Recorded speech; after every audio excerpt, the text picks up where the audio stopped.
حالیہ sugar scandal تحقیقاتی report میں مرکزی کردار کے طور پر اپنا نام آنے کے بعد وزیر اعظم عمران خان کے سابق دست راست جہانگیر خان ترین نے صورتحال سے سخت مایوسی کا اظہار کرتے ہوئے سیاست سے تائب ہو کر کاروبار اور فیملی پر توجہ دینے کا عندیہ دیا ہے۔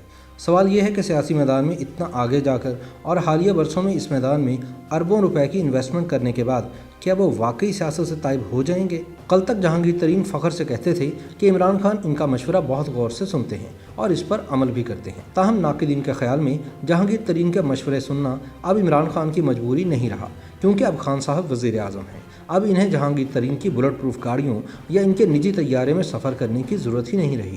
جہانگیر ترین کے قریبی حلقوں کا کہنا ہے کہ انہیں گلہ ہے کہ عمران خان نے انہیں ٹیشو پیپر کی طرح استعمال کر کے ردی کی ٹوکری میں پھینک دیا ہے۔ ترین سمجھتے ہیں کہ عمران خان نے انہیں اپنی ٹیم سے نکال کر نہ صرف ان کی عزت خراب کی ہے بلکہ ان کا بچا کچا سیاسی کیریئر بھی ختم کر دیا ہے، لہٰذا وہ کسی سیاسی سرگرمی میں حصہ لینے کی خواہش نہیں رکھتے اور ممکنہ طور پر سیاست سے مکمل طور پر ریٹائرمنٹ لینے کا اعلان کر سکتے ہیں۔ اپنے ایک حالیہ انٹرویو میں جہانگیر ترین کہہ چکے ہیں کہ میرا کوئی سیاسی مقصد نہیں ہے، اب میں اپنی فیملی اور کاروبار پر دھیان دوں گا۔ دوسری جانب وزیر اعظم کے قریبی حلقے کہتے ہیں کہ کپتان بھی ترین سے سخت مایوس ہیں اور یہ شکوہ کرتے دکھائی دیتے ہیں کہ ترین نے چند پیسوں کی خاطر ان کے اعتماد کو توڑا اور ان کی حکومت کو بدنام کرنے کا باعث بنے۔ کپتان کے قریبی حلقوں کا کہنا ہے کہ جہانگیر ترین کی سیاست تو اسی روز ختم ہو گئی تھی جب انہیں سپریم کورٹ نے نااہل کیا تھا، لیکن یہ عمران خان کی مہربانی تھی کہ وہ اب تک ان کو ساتھ لے کر چل رہے تھے۔ جہاں تک جہانگیر ترین کے سیاسی کیریئر کا سوال ہے تو سچی بات تو یہ ہے کہ اس کے لیے ان کا رکن پارلیمنٹ ہونا نہ پہلے ضروری تھا اور نہ ہی آئندہ اس کی ضرورت پڑے گی۔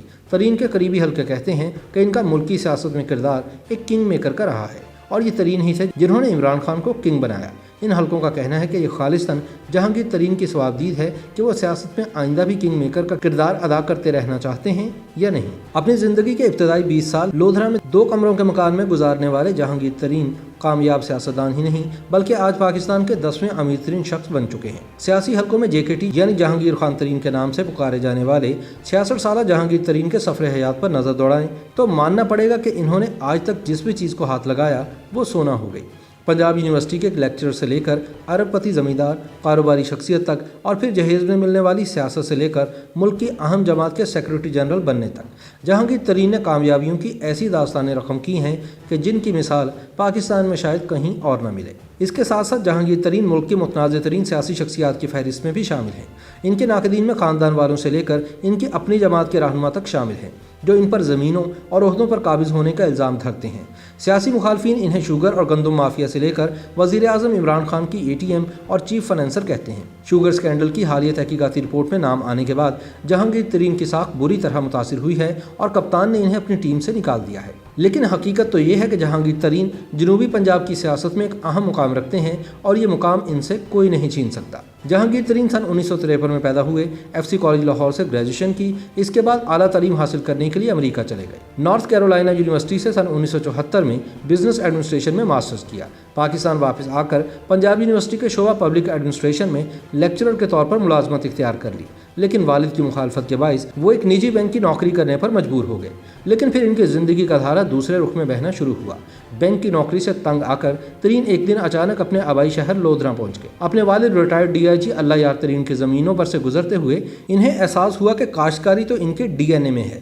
والد کی 400 ایکڑ زمین پر فارن کوالیفائڈ جہانگیر ترین نے کاشتکاری شروع کی اور یہاں سے ان کی کامیابیوں کا نہ ختم ہونے والا سفر شروع ہو گیا۔ 2 سال بعد انہوں نے والد کی زمین سے ملحق سرکاری زمین جو محکمہ جنگلات نے فوج کو دے دی تھی، فوجی افسروں سے اونے پونے داموں خریدنا شروع کر دی۔ اگلے 20 سال جہانگیر ترین فوجی افسروں سے بنجر زمینیں خریدتے رہے۔ بعض اندازوں کے مطابق جہانگیر ترین کے پاس جنوبی پنجاب سے سندھ تک 45,000 ایکڑ زمین ہے۔ زمین سے کمائی گئی رقم جہانگیر ترین نے مختلف صنعتوں اور کاروباروں میں لگائی، شوگر ملیں خریدی، حصص میں پیسہ لگایا، بینکوں میں حصہ داری کی، الغرض ہر وہ نفع بخش کام کیا جو کوئی بھی سمجھدار کاروباری شخصیت کرتی ہے۔ یوں وہ ملک کے بڑے زمیندار کے ساتھ ساتھ کامیاب کاروباری بھی بن گئے۔ ترین کا کاروباری تجربہ اس وقت شروع ہوا جب وہ سن 1981 میں اپنے مشروبات کے خاندانی کاروبار کے CEO بنے۔ اگلے 8 برسوں نے انہوں نے کاروبار کو ترقی دی اور اس کے بعد جہانگیر ترین شوگر ملز کے کاروبار میں آئے اور سن 1992 میں اپنی پہلی شوگر مل JWD یعنی جمال الدین والی کے نام سے رحیم یار خان میں بنائی۔ اس وقت جہانگیر ترین کی ملکیت میں 6 شوگر ملز ہیں۔ جہانگیر خان ترین کی رشتہ داریاں جنوبی پنجاب اور سندھ کے اہم ترین سیاسی خاندانوں سے ہیں۔ وہ رحیم یار خان کے مخدوموں کے داماد، ملتان کے گیلانیوں اور سندھ کے پگاڑا خاندان کے سسرالی ہیں، لیکن جہانگیر ترین کاروبار کی طرح